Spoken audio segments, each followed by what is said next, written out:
Mike McGill. Oh, by the way, before we even start, do you prefer Mike or Michael?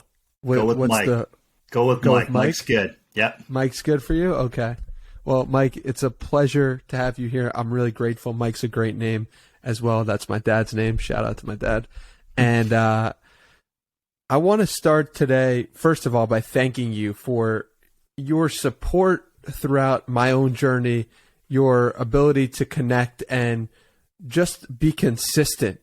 I think it's so often you see in the Twitter universe, you see like somebody come in for a day, go out for a day, but and that's cool. Life comes up. But with you, it seems like you've been there, you've been tweeting, you've been connecting with me for so long. And so I'm so grateful to have you on this podcast. Thank you. Yeah. Thanks for having me, Danny. I think that consistency is just, I have fun with it. I try to be authentic. I tweet about things I like and I enjoy. So it's a fun thing to do. And yeah, it's been kind of fun being in your orbit and seeing the things that you've been doing over the last couple years. It's fun, man. Congrats on kind of everything you've been doing. It's been fun to watch. Yeah, likewise to you. And so what you said you weren't doing this for most of your life and only recently. It was the pandemic, I'm pretty sure, that pushed you on Twitter and you got started. Why did you keep it going even after it was, things got back to normal or things got back to a place maybe they were closer to 2019? Yeah, Dan. I would say that, I've been for most of my life like a world-class consumer. So, I've been on social media for a while now as a consumer. Not really creating or posting content, just kind of consuming. And it goes above and beyond social media, reading, podcasts.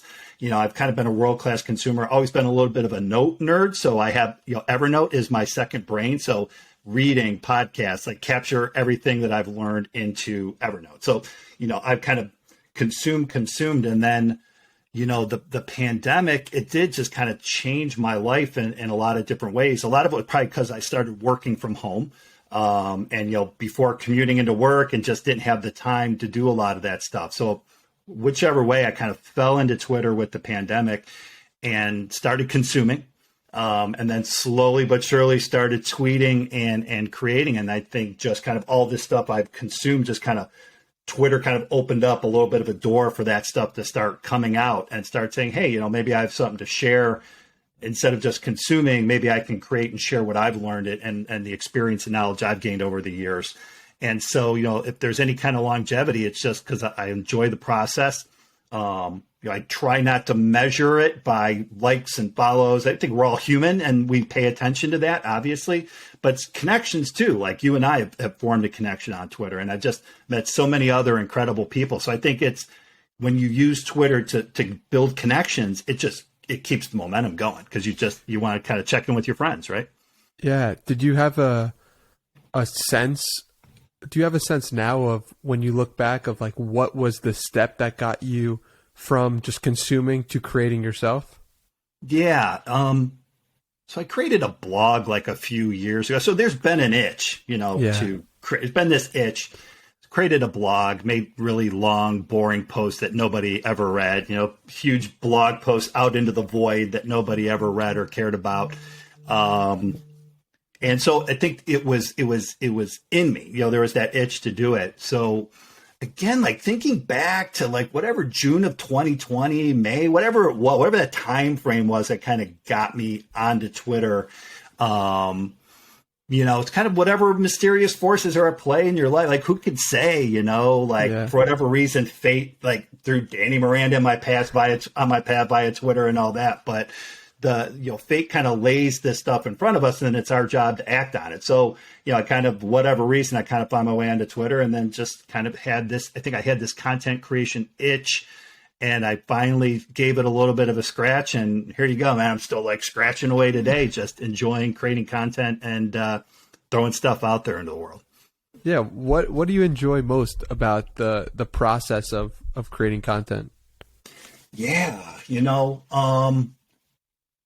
I think what I've enjoyed the most is as I've done it, there's like layers to it. Like you don't even like think about it first. It's almost you have to like knock that first domino down. So like the first stuff I started tweeting was just like quotes. A lot of time I'd be just kind of was my content I was putting out there. Somebody would tweet something. I go, oh, like here's a really good Stoicism quote that goes with that. And I would just kind of be that. So it's almost like there was a curation step at first. Like, okay, I'm just putting other people's stuff out there. I'm kind of curating Naval, or I'm curating Stoicism, or I'm curating this stuff and I put it out in a different format.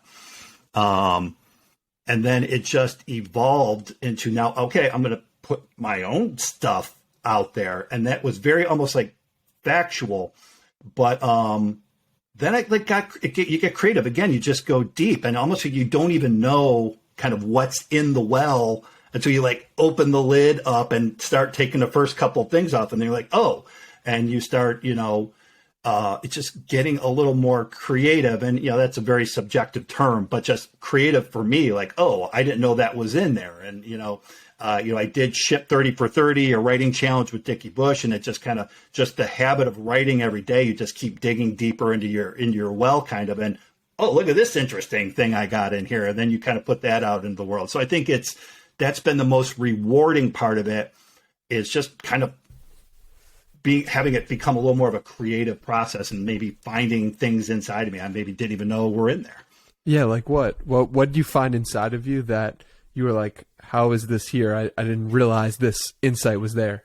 Yeah. I give, and maybe it's a little bit into the Ship 30, a couple things. So I'm adopted. And one of the essays I kind of wrote for Ship 30 was an ode to my birth mother.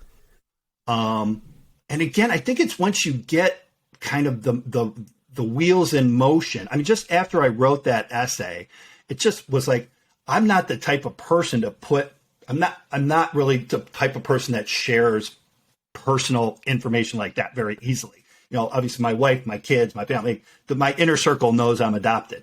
But for me to put an essay and say, WTF, I'm going to ship this thing. You kind of your courage muscle builds up a little bit. So I think that is a very specific example. And even I will go back and read that from time to time. And again, just be, maybe not, maybe a humble brag. I'm not to pat myself on the back. And this isn't like some epic piece of work, but I'm like, wow, I'm kind of proud that I had whatever courage it was for me to break past something to tell that story and share it with the world. My mom talks about this a lot, which is the idea that my generation, call it like 25 and under. I'm 26, but 25 and under, let's say, is very comfortable sharing pieces of themselves on the internet. Right. And your generation, I don't know how old you are, but your generation just isn't, because you didn't grow up with that. It seems weird to put very personal stuff. I mean, I shared about sports betting and how I'm addicted to gambling. That was very difficult for me to do. And but like it seems like it's easier for my generation to do than your generation. Do you think that's true? And if so, why do you think that is? Yeah. So I think the first point. So I'm 52.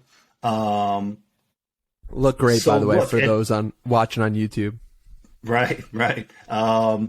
So look, I mean, just there wasn't an internet when I was a kid. There wasn't. You spoke to the people in front of you. You weren't like speaking out to the world. Like me and you would be like, we'd be buddies, like going and playing football or something like that, and I'd be just talking to you, or you had a very small audience, and I think maybe just now with the younger generation kind of being knowing of these social platforms, and you kind of you're used to kind of sharing your thoughts with a larger audience than maybe folks my age might be feeling. So I think there is maybe a little more of a struggle with vulnerability, but I think at whatever age, I think that's universal. Like for you to come out and be vulnerable about what's going on with you and with maybe with sports betting or whatever it is. But dude, I mean, that's so much better to be in a place where you can be more vulnerable than maybe back in where I came from, or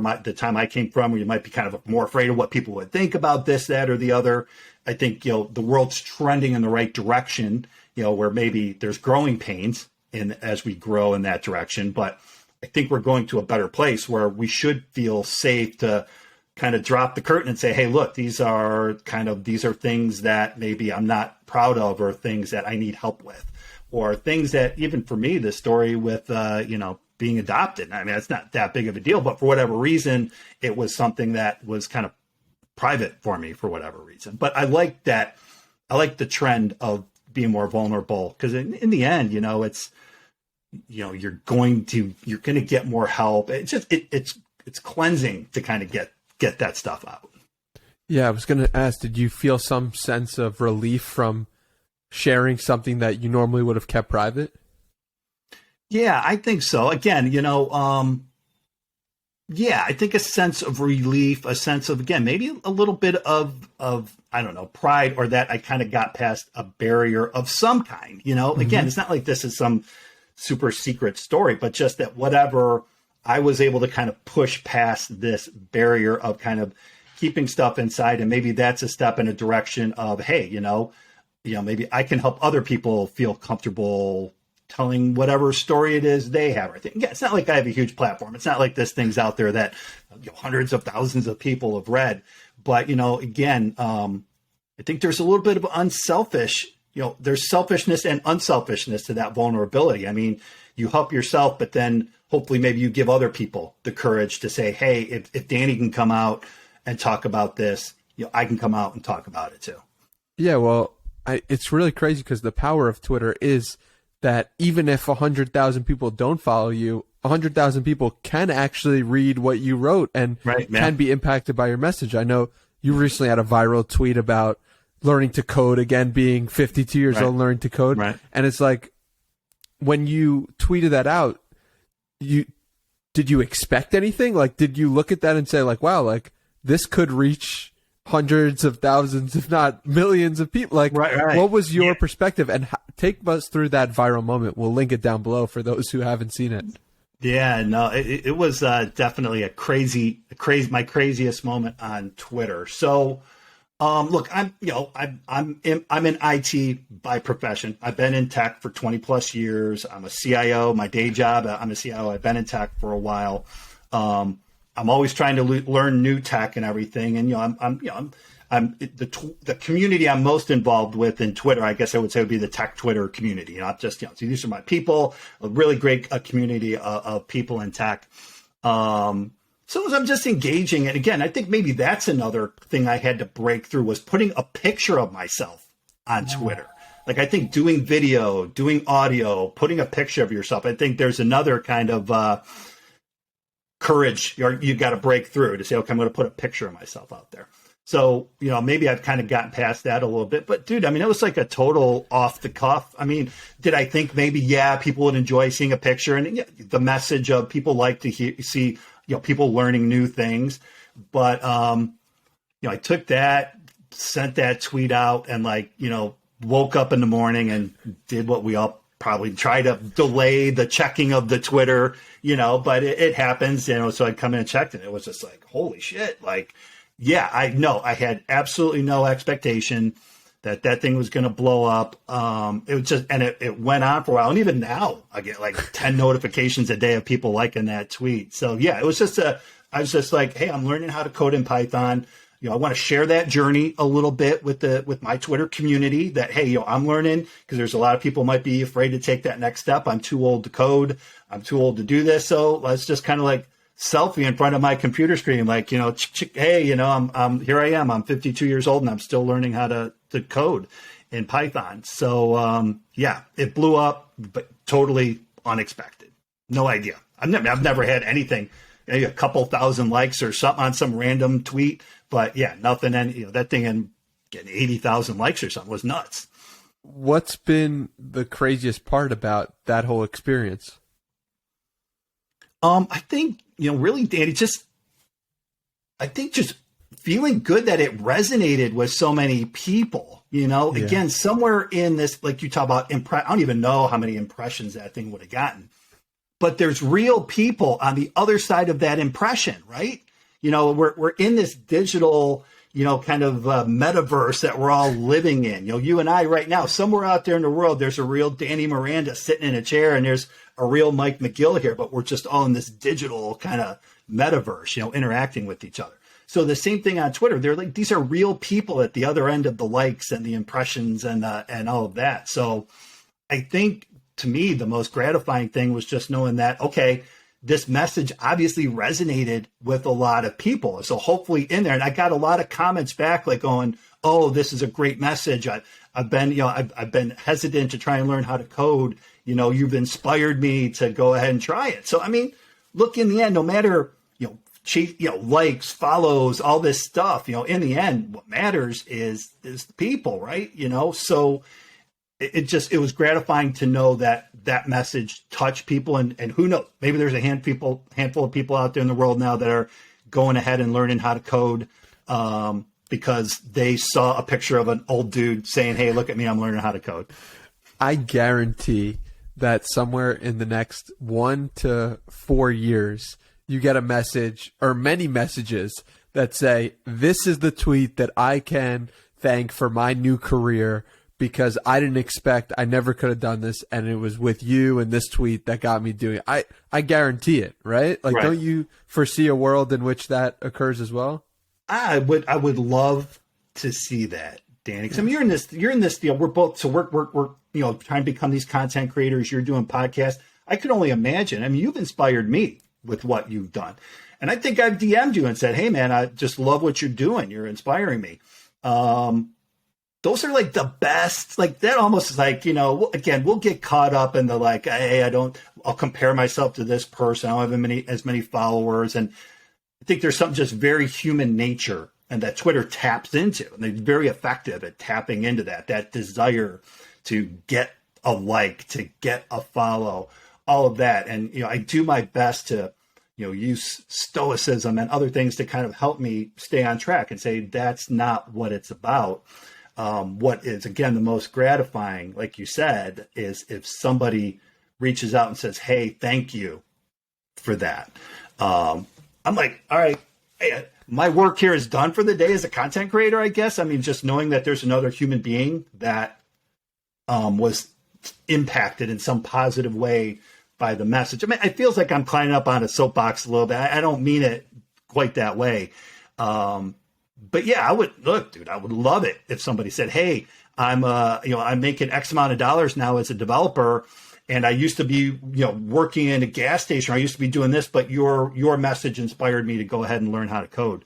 And now I have a job in IT, and I'm making more money than I ever thought I would, and I'm able to take care of my family and this, that, or the other. It's kind of a cool thing about tech. I was the same way, kind of working dead end jobs until I got my, I learned how to code and I got into tech. So I've lived that journey a little bit. So yeah, hopefully I would love if somebody kind of reached out to me like, hey, yeah, I'm in IT now because of that tweet. That'd be awesome.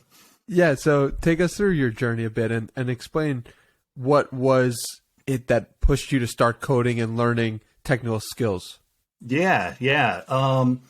I'll definitely do the cliff notes of it. So look, I graduated from high school. I went to college, total just partying, having fun, picking the easiest majors possible, and the inevitable happened. I dropped out. I call it wandering the earth, still probably having too much fun and just working dead end jobs. It's not thinking about the future, just thinking about the now and what am I doing tonight? And I'm going to have fun and this, that, and the other. The employer I was working at, it wasn't a great job. I really didn't have much of a future, but after you worked there long enough, they did tuition reimbursement. So either which way, I decided to go back to college. And I remember I was just looking through the list of majors. I would have been like 25, 26 at the time, probably. Still had no idea what I wanted to do when I grew up. Was just like looking down the list of majors and saw computer science. And, again, my age, this would have been around 1995, 1996. And I was like, oh, yeah, computers seem like the way of the future. So I decided to go ahead and get my degree in computer science and, was working full time. Let me stop you right there. Yeah. What made you say computers are the future? Because a lot of people looked at computers at that time. I was born in 1995, but it seems like from looking back, people were not so convinced that computers were the future. Why did you think they were? I think maybe at that time you could kind of, even the Yahoo that I was, you could kind of see the writing on the wall that, this was something that would be good to know. Like this is probably something I could get a job in, I could probably get a job in tech and, maybe make more money than the minimum wage or whatever crap money I was making at that time in my life. So I think maybe that writing was on the wall, that you knew that, the internet was starting up and, something was going on there. So I think that's maybe what's just like, okay, yeah, my finger stopped at computer science. I'm like, okay, I guess I'll do computers. Like, again, this seems like something that could be promising for me. And, started a 5-year journey of working full time and going to night classes. I mean, it was a challenging time, and, computer science, a pretty tough major too. I mean, not patting myself on the back. I'm not that particularly smart. And maybe that's what made it a little bit harder because the classes were challenging. But, went through a 5-year journey of working full time, going to school at night, made a good friend in college. And when I graduated, maybe about a year after I graduated, he was like, hey, I need somebody where I'm working at. And boom, there you go. I got into tech, and 22, however many years later now, still working in tech and still loving it. Wow.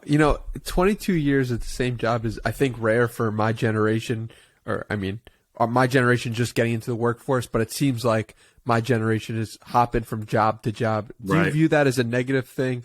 And how do you view that in general? No, I don't at all. I mean, I think, there can be something like every year you're changing your job. As somebody, if I'm like looking at your resume and I see every year your job, I mean, I might say, all right, is this somebody who's going to stick around if we bring them in? Because there's a lot to kind of train somebody, get them, integrated onto a team and everything. But I don't begrudge anybody doing what they need to do to get the opportunities that they need to get.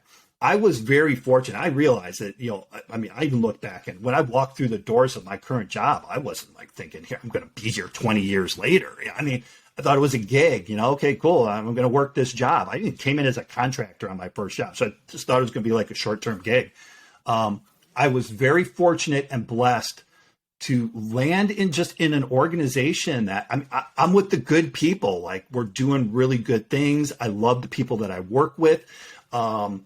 I've always had runway in front of me. If I come in and do good work, and the opportunities presented themselves. So no, I don't think it's bad. Even some people who've worked for me, who you can tell are talented, I'll kind of put that on the table. Like, look, you might want to just find whatever the best opportunity is for you. I mean, it's almost like a highway. Sometimes if you're a current employer, you might just be getting stuck in traffic. And your only way to get ahead is to go ahead into the left-hand lane. And so a lot of times when you change jobs, you will get those opportunities to really take that next step.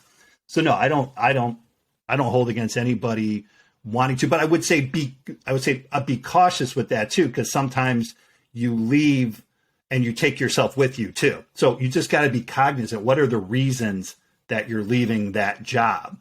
You might be like, oh, this place sucks. I don't do this. If you're leaving because like this place sucks, and you might land at the next job and you go, oh, this place sucks. And go, and then you land at the next job and this place sucks. So, I mean, what's the common denominator? You are the one who went around. So, I would just say, as far as changing jobs go, I don't begrudge anybody taking the opportunity to get better. Just what are the reasons that you're doing it too? Mm-hmm. That makes a lot of sense. And so when researching for this conversation, I heard you say a Jim Rohn quote, which I really like, which is work harder on yourself than you do on your job. And I'm curious, what part of the 22-year journey did you start working harder on yourself than your job? Yeah, that's a really good question. So being in tech, it's very technical skill oriented. I know JavaScript, I know Python. It's very black and white technical skills. So, I think, I kind of came into my career with my head down, learning the next technical skill. But somewhere along the lines, you start hitting walls a little bit of where, taking that next step, and somewhere along the line, I think either through kind of myself and maybe through good managers who helped coach me a little bit, that I needed to start kind of working on myself a little bit more, that there's more a return on an investment in working on something about myself than it was to get the next Microsoft certification or learn this next technical skill. It's obviously critical in tech, but diminishing returns at some point in your career versus just to take time to learn time, how to manage my time better is going to help me more in my career than getting the next Microsoft certification. Learning how to be more emotionally intelligent is going to help me a hell of a lot more than that next technical skill. So I think somewhere maybe just through my own growth as a person that kind of started dawning on me, along with the help from some good managers and other people in my life, that I kind of started shifting that focus. And instead of picking up the next technical book, I was picking up The 7 Habits of Highly Effective People by Stephen Covey. I was picking up Emotional Intelligence by Daniel Goleman. I'm picking up and all the way evolving into philosophy, like picking up and learning about Stoicism, because being stoic in my role as a CIO, being calm when things are going sideways, being objective when things happen, that is going to help me infinitely more than having another technical skill. So again, I just think partially through my own growth and just kind of, again, help from good people around me and some good managers that point out blind spots to you, learned it was time to start working on myself a little bit harder than my job.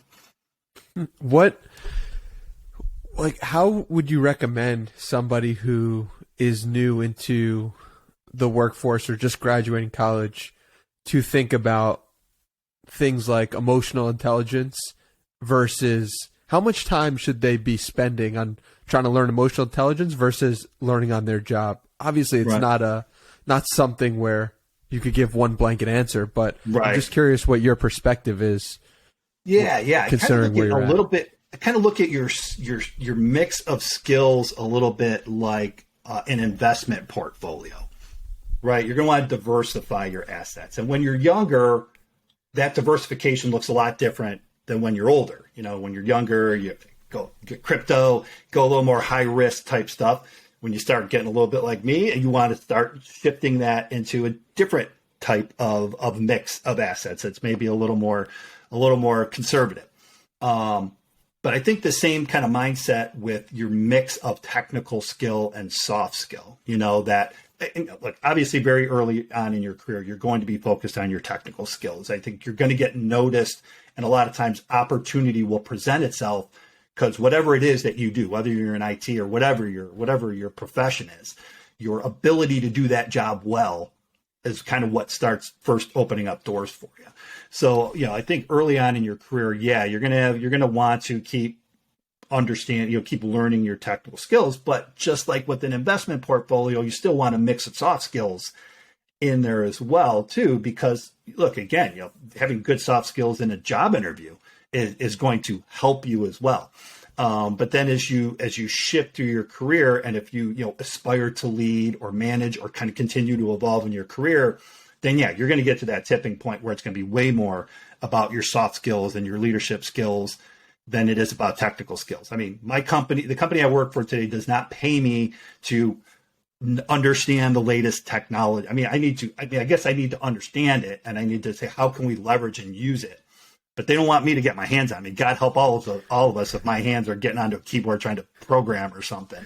My job is now to hire great people and really smart, talented people to do that kind of work. So again, Dan, I think just as you shift through your career, that mix kind of shifts as well too. And at some point, those leadership skills, soft skills, those you're going to want to shift your focus to those more.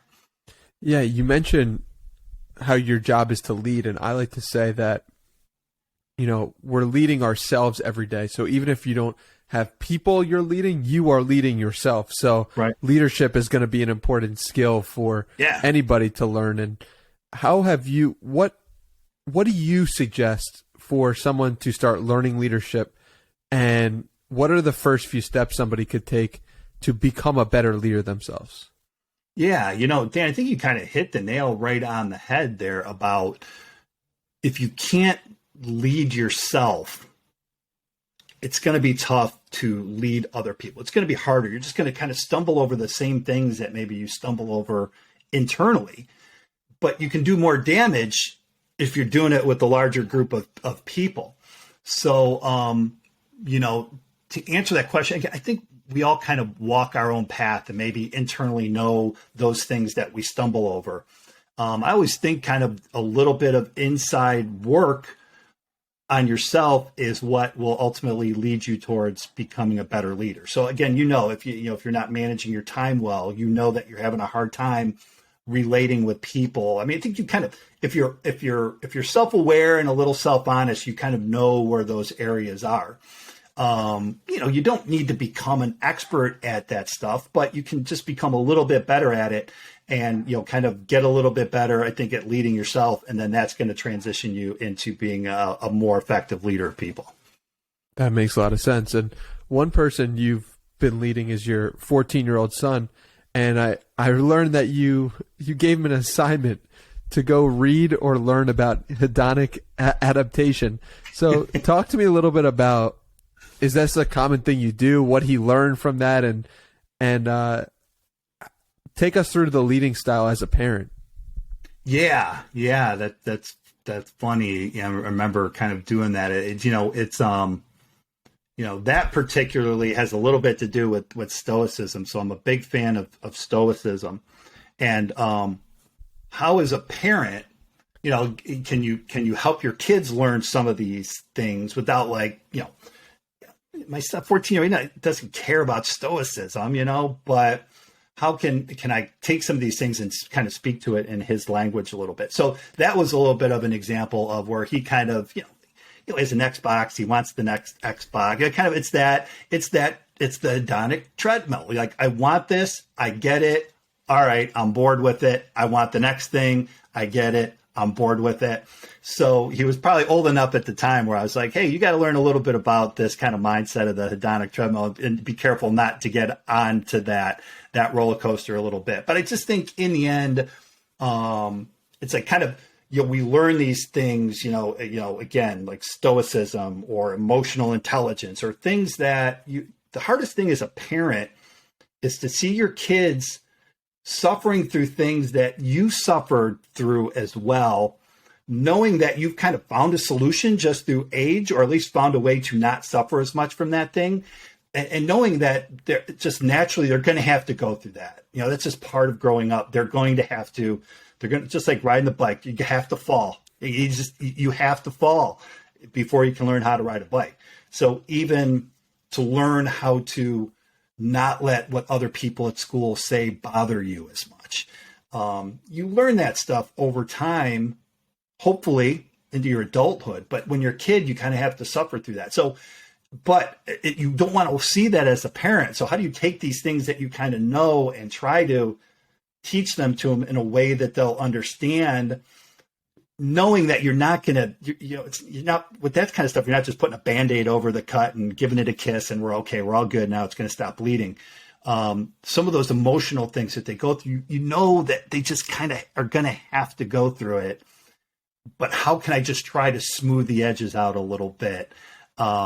I don't know if that answers the question, Danny, but I mean, I think it's just kind of, if you tie that to leadership, it's just, again, I think it's just a little bit more being a teacher. How can I take this and try and give a message in a way that you're going to understand it and benefit from it?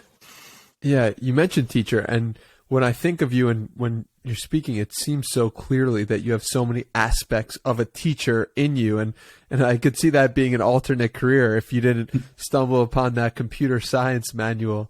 Right. But take me through, like, if you had a class.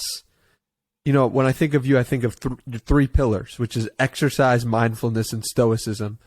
How would you incorporate those into a single class? Let's say if you were teaching it.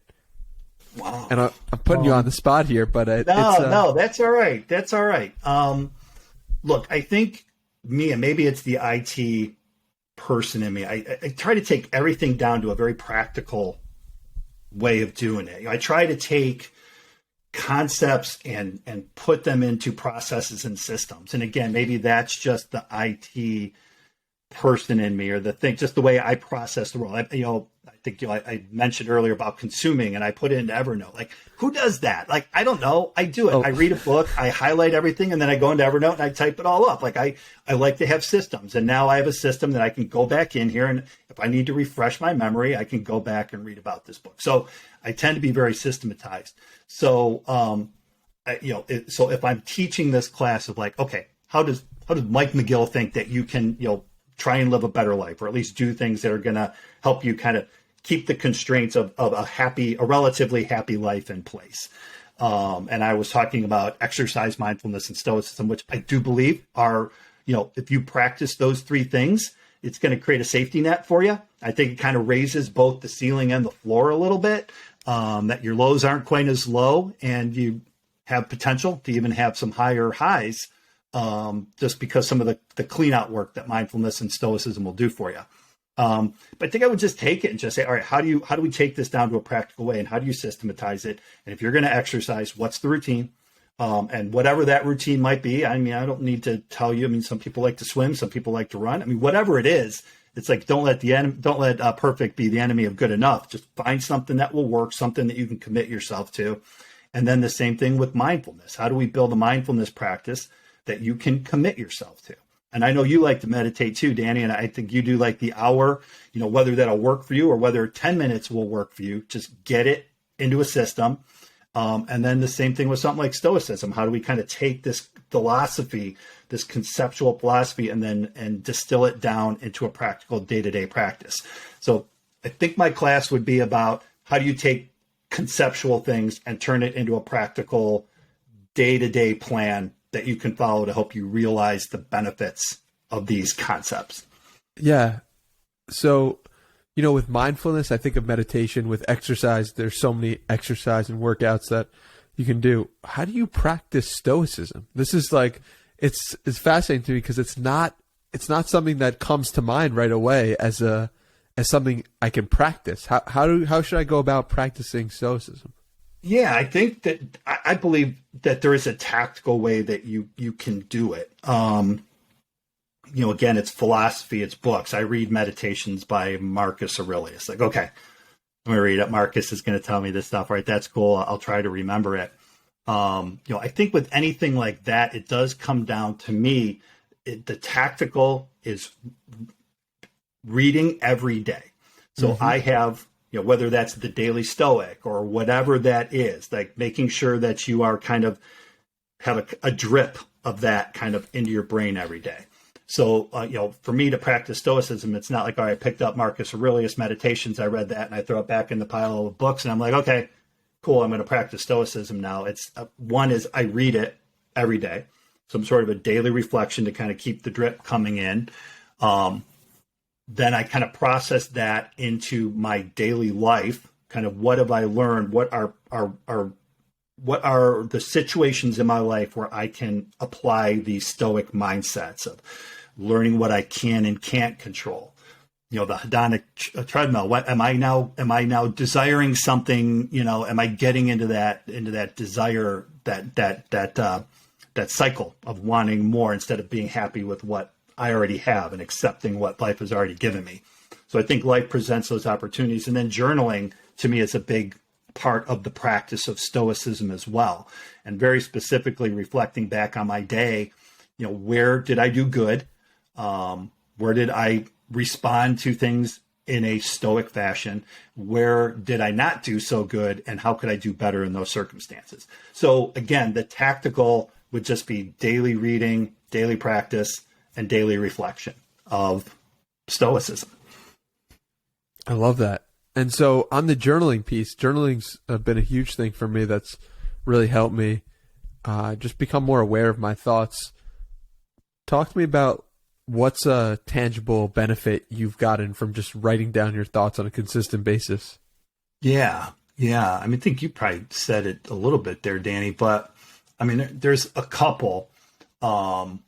One, I do believe that it will just, practically it helps reduce your anxiety level, maybe a little bit, your worry about things. I think when it's in your head, it's just this mysterious thing that's floating around in there, and journaling kind of helps you kind of capture it and get it down onto paper, and it turns it into something. Like, okay, it's not just this thing in my head. It's on paper. It's tangible. It's real. Physical. It's real. And I can handle something real, something that's in front of me. So I think just the process of doing that, of writing that stuff out, kind of maybe brain dumps it out of your head. And I think maybe in some way your brain feels satisfied. Like, I've addressed this in some way. And I like to journal pen to paper. I'm an IT guy. I do most things digital. Journaling is pen to paper, because I just think that action of writing it out as well, again, I think captures it out of your head, gets it onto paper. I have it in front of me. And then also for me, it's kind of, it helps to slow time down a little bit, because I inspect every day. I've been guilty of phases of my life where, you look back, like, God, the seasons, like I would literally drive home from work and notice, oh, there's leaves on the tree. Like, when did the leaves come on the trees? Or it's like, oh, the leaves are falling. It's fall now. I mean, it's almost like you just kind of stretches of your life go by a little unnoticed. And journaling to me just is like, it's like a net. Like, okay, I'm going to cap, it's almost like I don't know of analogy, almost like I picture like the day is almost like a diamond or something. I'm like inspecting my day now. I'm looking at it from the different facets and what happened today. And then I can kind of button that up. I do it in the evening. I kind of button it up. And this day is now its own special, unique entity that was not like just every single thing else. I've stopped it. I've captured it. I've written down about it. And now it's kind of earned the place it deserves in all the days of my life. Like, this is something that was unique and different and special, and not just another Wednesday, February 2nd. I'll capture it tonight on my journal, and it'll be there in my archives of, here you go, February 2nd, 2022, which is a pretty cool date, right? 2222. It lives on in infamy or whatever in my journal. Yeah. Why do you think that happens, where sometimes we go long stretches without even reflecting or without even realizing how precious what we are experiencing really is? Like, why do you think we do that? I don't know. It's a good question. I think, there's a certain degree of a choice that we make to do that, to live a kind of that self-examined life. Mm-hmm. And if you're not conscious about it, for whatever reason, who knows, what evolutionary things are at play, that we just kind of get into this routine and we're just following our impulses. We're just following the stimulus. Like, oh, this happens, I get angry. This happens, I get sad. I just kind of like, we're just led by impulse. And just whatever emotion comes up, you just accept it and go, oh, this is the road I'm supposed to go. I'm angry now, so I'm going to go down the angry road. Or, oh, I'm anxious about this thing that's going to happen tomorrow. Now I'm just going to go ahead. I'm not going to look at these incredible trees that are out here or the snow that's on the ground. I'm not going to reflect on my day. I'm just going to sit here and grind and be anxious. I'm going to lay in bed at night and I'm going to be anxious about this thing that I got to do tomorrow. And we just kind of allow our emotions to lead us. So I don't know, maybe it's just our default state. And for whatever reason, again, we choose to try and get off of that treadmill. We're just maybe blessed that we read the right book or the right idea dropped into our head. And somewhere along the lines, you learn like, oh, I don't have to. I don't have to go down this path. I can stop and choose to diverge. Maybe I can't just say, oh, I'm going to wave my magic wand and go, I'm not going to be anxious. I'm going to be happy, joyous, and free right now. But I can challenge that emotion. Again, meditation, mindfulness, stoicism, journaling, I think even exercise kind of pulls you back into your body and pulls you back into the moment. And again, I think it's hard when you're challenging yourself in a workout to be like, oh, I'm going to be worried about what's going on at work later today too. It's going to pull you back into the moment. You're giving yourself a real challenge and not an imagined challenge. So, yeah, who knows? We're kind of wired that way to kind of follow our emotions and just take ourselves out of the moment. When I look at all three of those things, stoicism, exercise, meditation, or mindfulness rather, I see the common thread of self-examination, which you touched on, which is interesting. And I don't know, maybe an idea to explore is like examining our own life is sometimes more difficult in the moment because you have to confront the problems that exist. But Yeah. what eventually it leads to is more fulfillment, joy, happiness, and all three of those things, doing them sometimes in the moment is not what you want to be doing. It's easier to say, I don't want to meditate today. I don't want to look at myself. It's easier to say, I don't want to exercise. Right. It's easier to say, I don't want to practice Stoicism today. I don't want to journal. I don't want to do any of this stuff because it can force you to see, this is my life. I'm not content perhaps, or I am content, but this is it. And so I think the common thread of self-examination and taking the marshmallow test of keeping it for another day is common in your life. Do you see that theme as well? Yeah, Danny. It is, it can be challenging, to do that self-examination. That, it can be easier to just kind of follow the emotion and just mindlessly keep going than to stop, take a breath and look within and, all right, what's in here? What's going on? Some of those practices we talk about make it easier. Mindfulness. I mean, one of the beautiful things about mindfulness, it's almost kind of helps you take that inner journey because you learn to just be more accepting. And I think that's a lot, to me, why I love mindfulness so much as a form of meditation or as a practice. It's almost in a way like 24/7 meditation. I can be mindful with you right now. While we're talking, I can be mindful. So I think, the mindfulness is a little bit of a good set of glasses to put on when you're ready to start taking a look inside, because you can just be human, accept your flaws, just kind of learn to accept things. And Stoicism is a lot like that too. So it's almost, God, I don't know, I'm just kind of, as we talk it through, it's almost kind of the cure as you're kind of doing it, or kind of just something that helps you on that self-examining journey, maybe helps get you down that pathway, but it also kind of helps you on that journey too, to just be more accepting. Again, mindfulness is very much about just accepting what's going on, being present and aware.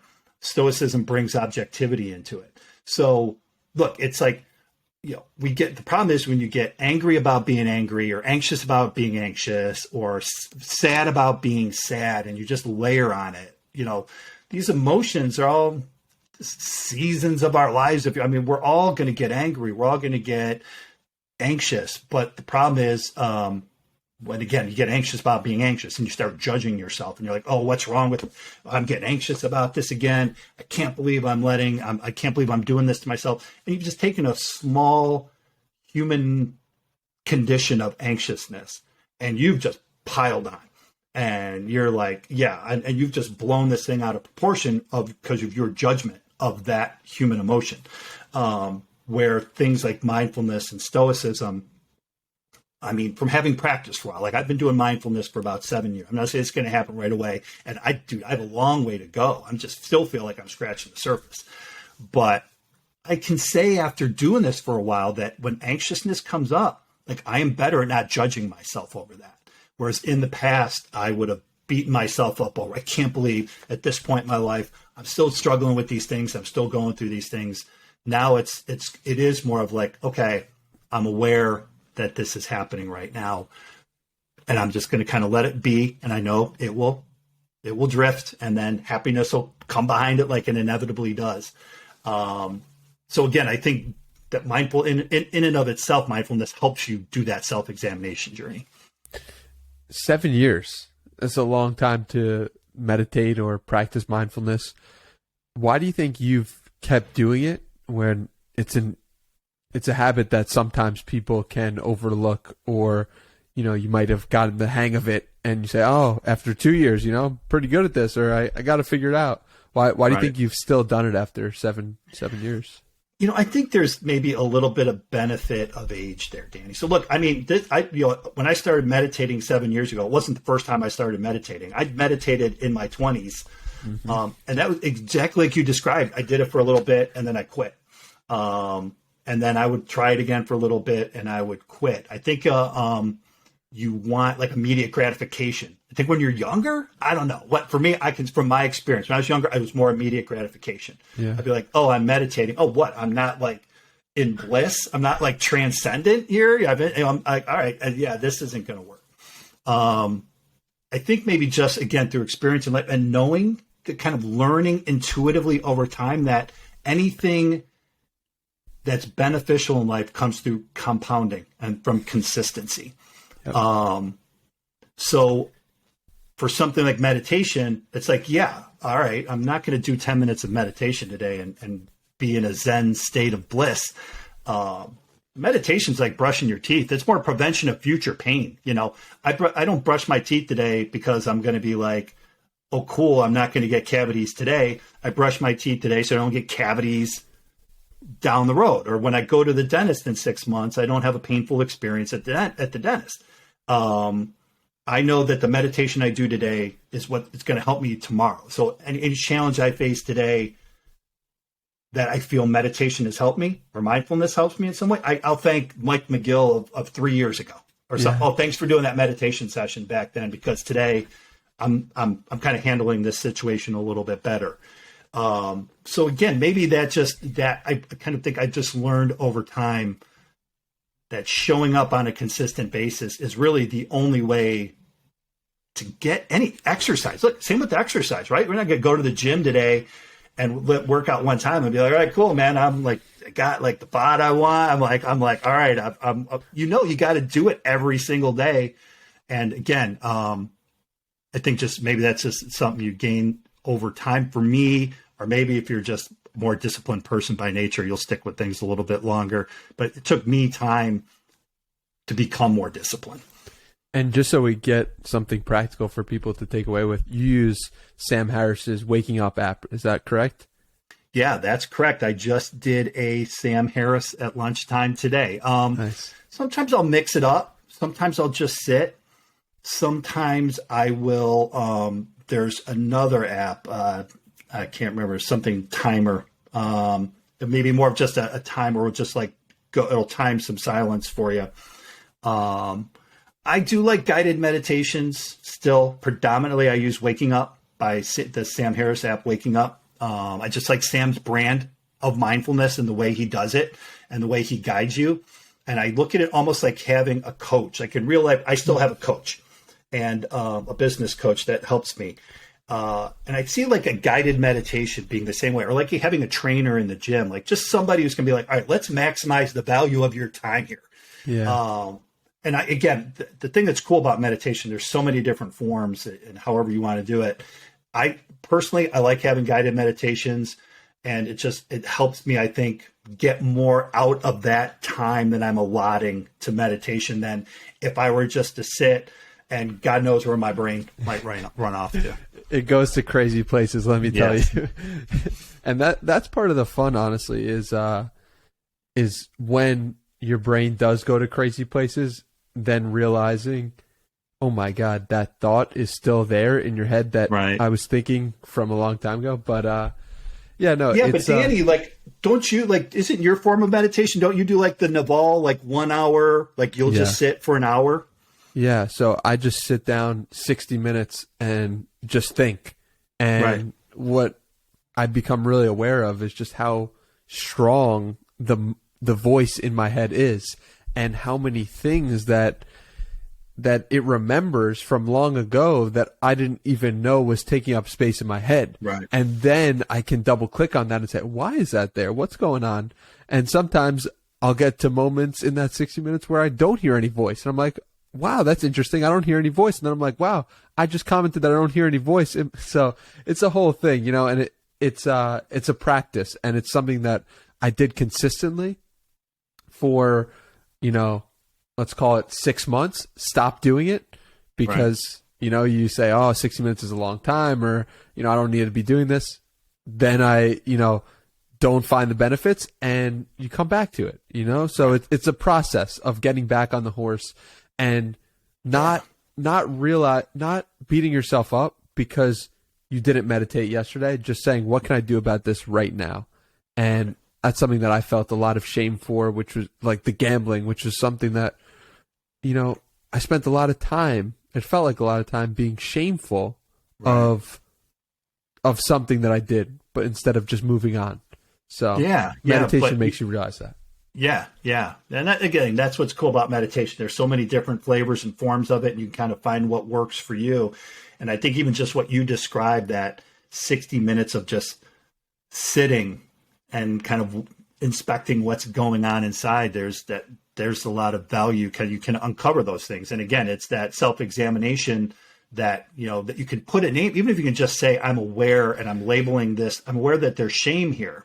Mm-hmm. Just think of how many people just go through their life just feeling shame and not even really knowing that that's what they're feeling, and just living their lives in that state and never taking that time to examine and say, all right, the first step is always awareness. That's always the first step. And just so many people just don't even get to that step even, you know? Yeah. And it's sad too, because it usually, at least for me, it used to manifest itself in like getting upset at somebody for no reason, it seemed like. Mm-hmm. But the reason was that internally I wasn't whole. So it manifests itself in different ways. And I think it's just, it's really crazy once you start to witness it.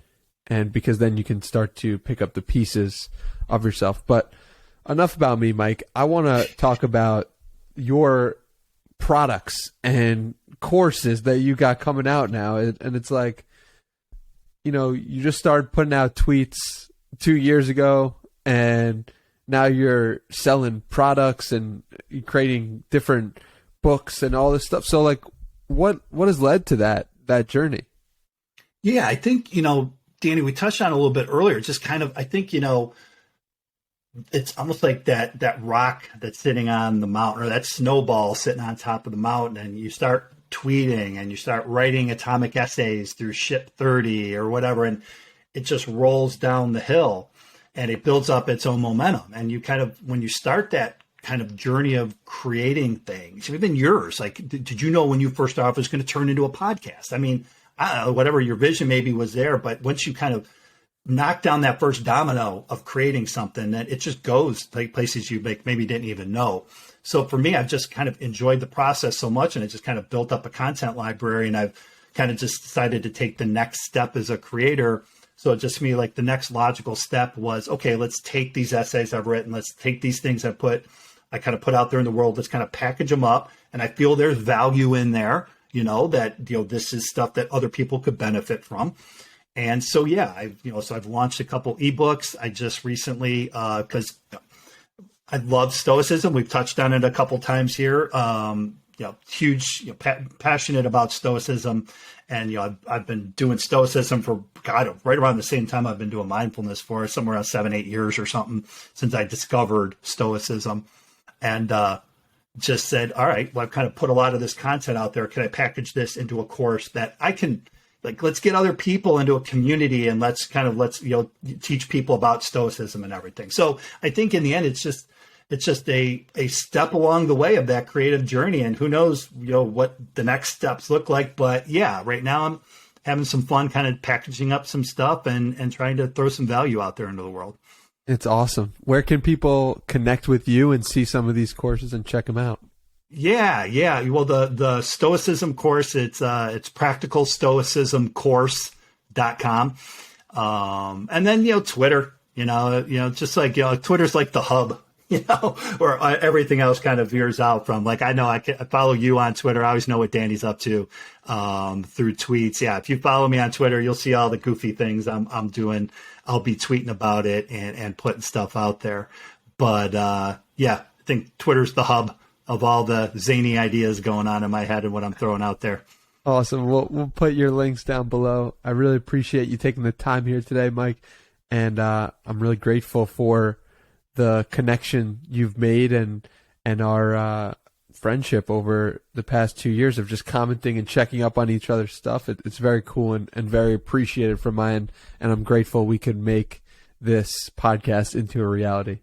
Yeah, right back at you, Danny. I mean, it's you're one of the, I think one of the first people when I got into Twitter, which is kind of connected and DMs and stuff like that, and kind of like, okay, it was like beginning of pandemic, we can't get out there in the world and network like we used to. So I'm going to just take my networking into Twitter and reach out to people who I think are cool or people that I like and I want to get to know a little bit better. So yeah, you and I have had kind of a Twitter DM friendship over the last couple of years. So it just was really great to get together and, get to kind of see you face to face and talk with you and get to have this opportunity to share a little time together. So thank you very much for inviting me.